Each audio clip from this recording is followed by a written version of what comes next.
His family never accepted me, no matter how hard I tried, so I stopped trying to earn their approval and uninvited them from our wedding.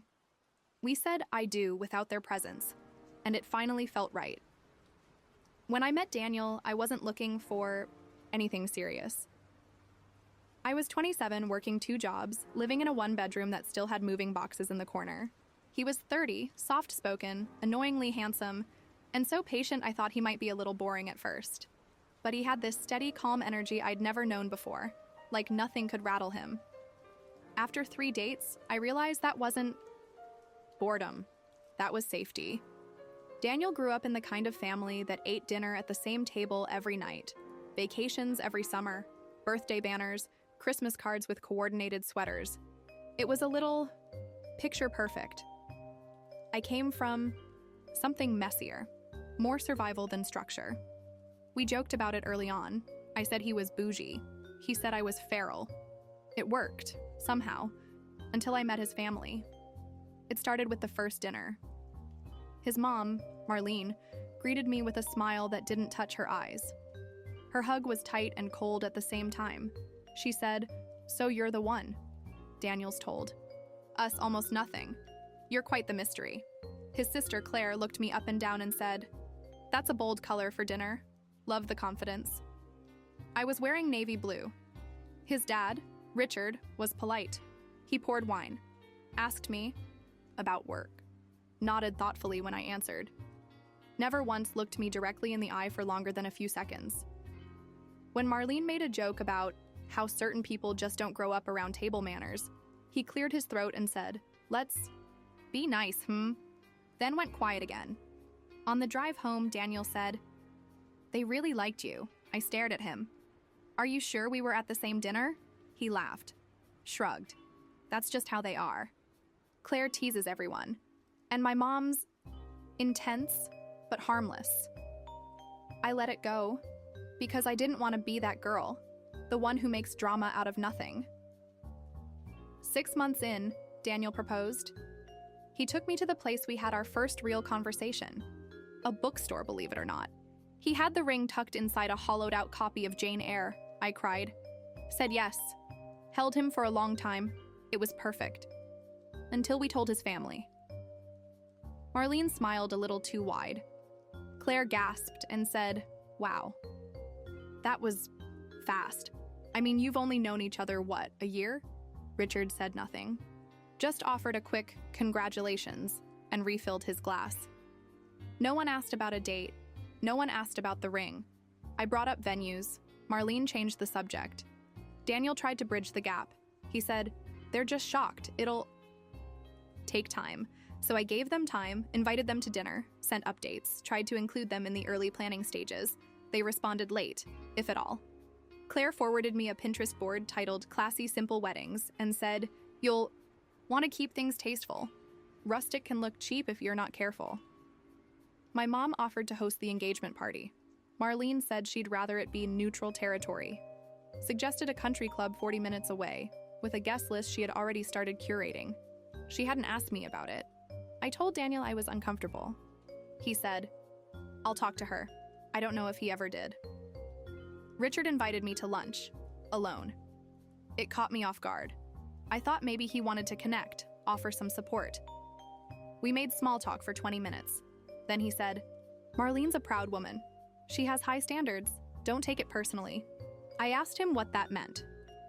He said, "It means if you want this to work, you'll have to let some things slide. For everyone's sake." I paid my half and left early.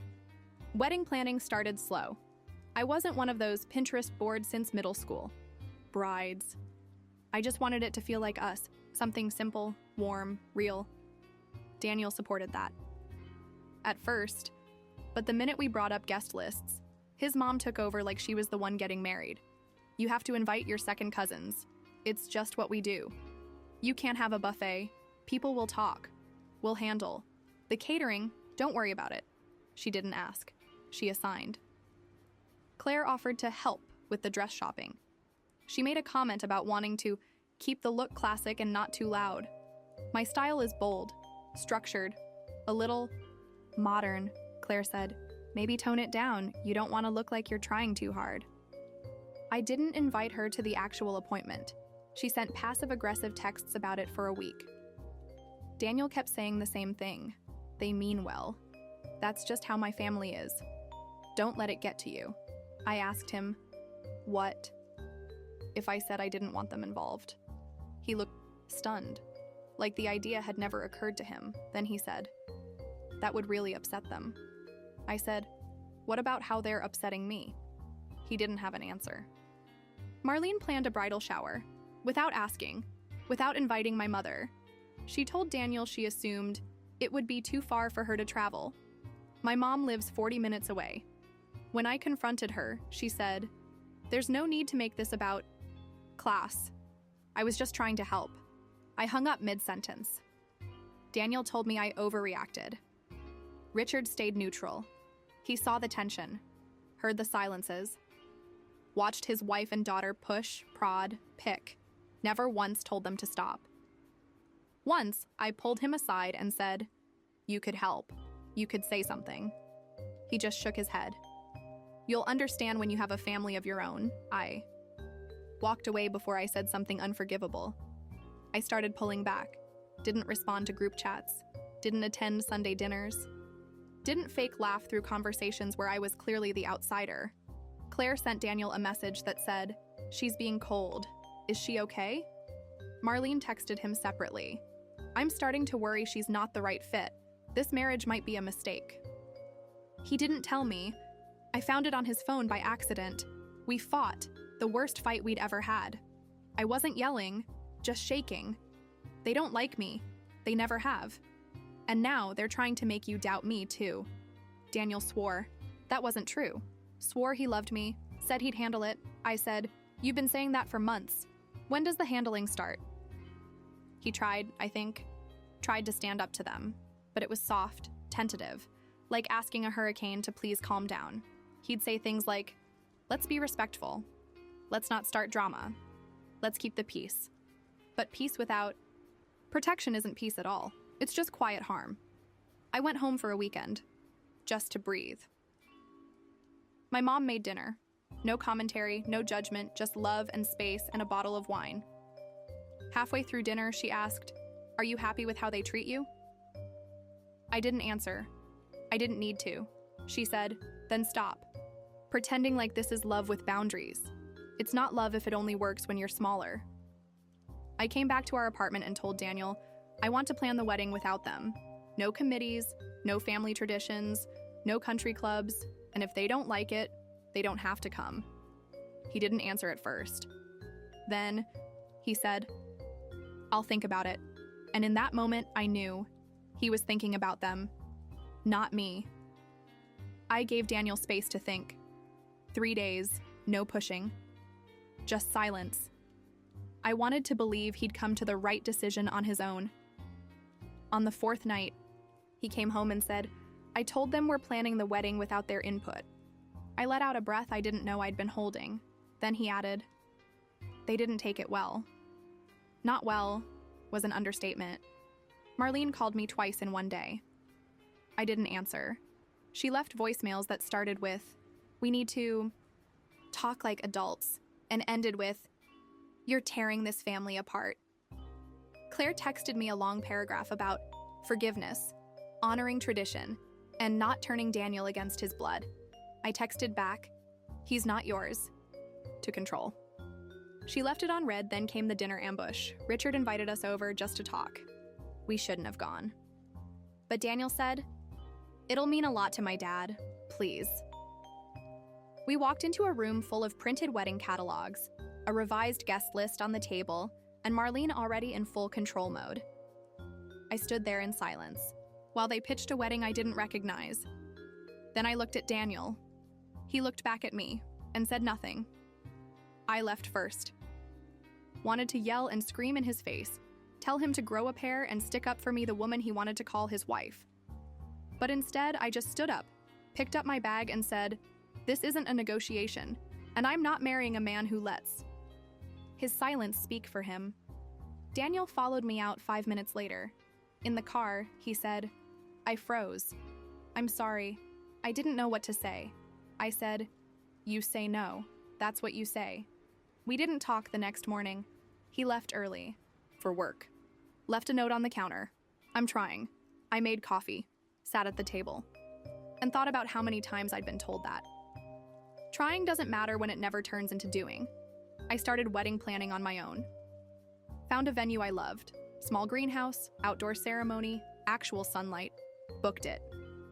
Then I emailed Daniel a PDF titled The Wedding I Want. He opened it that night, sat on the couch beside me and whispered, "It's beautiful." I said, "They're not invited." He didn't argue. The guest list went out. No Marlene, no Claire, no Richard. We got RSVPs. Friends cheered. My family cried happy tears. Then Daniel got a phone call from his mom. He took it in the other room. I listened through the wall. "You're making a mistake. She's manipulating you. She's isolating you from your family." Then he said something I didn't expect. "You isolated her first." Richard sent one message. It said, "I don't agree with this decision, but I hope the wedding is beautiful." No apology, no ownership. Just passive acceptance, like always. I stared at the message for a long time before deleting it, because silence is still silence even when it's wrapped in politeness. Claire posted something vague on social media, a black background, white text. Some people mistake boundaries for control. Some weddings are just red flags with flowers. Daniel saw it, showed it to me, then he blocked her. I didn't ask him to. Invitations closed. Seating chart finalized. We were getting married without them. Without their money, their opinions, their guilt. And for the first time in months, I could breathe. It didn't feel vengeful. It felt like freedom. The week of the wedding, the silence got louder. No last-minute calls, no apologies, not even a dramatic showdown. Just absence. It should have felt sad. Instead, it felt like walking out of a room where someone had been quietly suffocating you for months. My dress didn't need approval, my vows didn't need rehearsal, my guest list didn't need explaining. Everyone who showed up had one thing in common. They knew me, they loved me, and they didn't need convincing. The night before, Daniel pulled me aside. We sat on the floor of our bedroom. No music, no phones. He said, "You shouldn't have had to fight so hard just to be treated like you matter." I said, "But I did. And now I know I do." We didn't say "I love you." We didn't need to. The morning of the wedding, I expected nerves, but I was calm. I got ready with my mom and two best friends. We drank champagne, played music, laughed at nothing. I looked in the mirror and saw myself. Fully. And I didn't want to be anyone else. The ceremony was outside in the greenhouse, green vines, string lights, warm air, the kind of day you don't get twice. I walked down the aisle and saw Daniel waiting, not just with love in his eyes, but respect, not just affection, accountability. We said our vows without a microphone, just to each other. He promised not just love, but partnership, presence, protection. I promised to never shrink again, not for him, not for anyone, and to always choose us as we are, not as anyone else expected us to be. Someone asked if we missed them, his parents, his sister. Daniel paused, then said, "They had every chance to be here. They chose not to show up." I didn't say a word, because that was the moment I realized he chose me, fully, without flinching. Richard emailed us the next day. No subject line, just one line of text. "I hope it was a good day. I still wish you both well." We didn't reply, because we'd already stopped, having conversations with people who only show up when it's too late. We spent the honeymoon somewhere quiet. No Wi-Fi, no plans, just books, warmth, water, and sleep. One morning, I woke up early, stepped out onto the balcony, and realized this is the life I built, the one I protected, and I didn't feel guilty for keeping it safe. We didn't get married without them. We got married without their control. There's a difference. And I don't regret a single seat left empty.